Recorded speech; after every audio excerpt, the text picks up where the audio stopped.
Hello friends, welcome to another video in this series of videos with regards to AWS Certified Machine Learning Specialty Examination. Today we are going to talk at a very high level about the Amazon Athena service. Amazon Athena is a serverless interactive query service for S3 where we can use SQL-like statements to read and process data from S3. Also, to understand it clearly, there is no need for us to load the data outside of S3 and the data still stays in S3. Athena under the hood is basically using an open source open source component called Presto.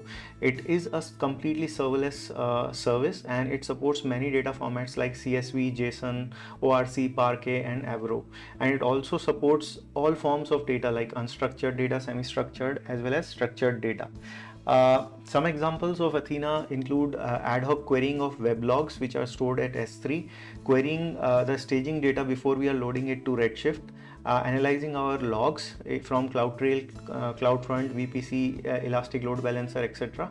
And then it also integrates really well with Jupyter, Zeppelin, RStudio based notebooks, also with Amazon QuickSight.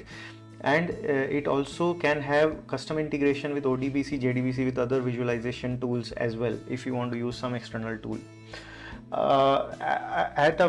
This example right now that you see, it's basically showing how Athena integrates with Glue and how it can be used. So let's say we have some data in our S3 location, then we can use it or pass the data to AWS Glue, which will create a catalog of that data or basically process that data in a structured format, and then we can use that structured or cataloged information in Athena and process that data and eventually push that data to QuickSight for building data visualization on top of that. So this is a kind of a very high level overall flow of how Athena and Glue integrate. Now when we talk about costing with Athena, so Athena is a pay-as-you-go service, and for every 1 terabyte of data scanned, it approximately costs around $5. Of course, these rates and cost data can change. So whatever is the current rate or data, costing, you will have to go to the Amazon AWS website and documentation to check it.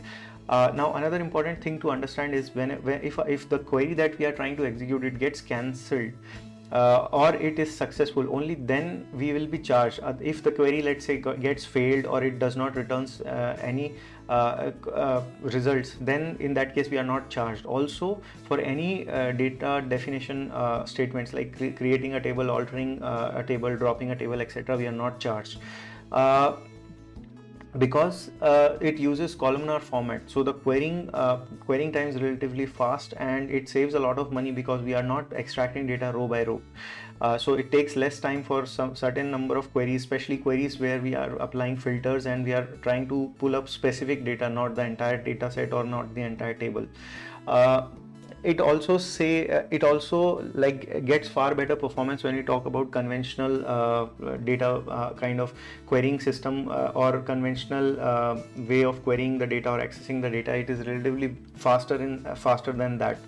And apart from this, we also have to understand that this costing does not cover costing for the other components that are integrated with Athena. So Glue and S3, if they are in use, they would have their own separate charges. When we talk about security, the access control on Athena is basically acquired through either IAMs or ACLs or S3 bucket policies. There are roles like Amazon Athena Full Access and AWS QuickSight Access Athena already defined, which can be used, or we can create our own custom roles.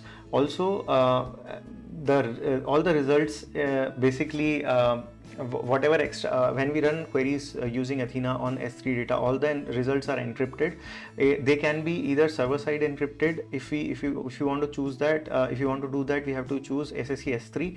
Then they can have server side encryption with KMS keys, that is SSE KMS. And if actually we want to encrypt using our own key, then we can use client side encryption with a key from KMS.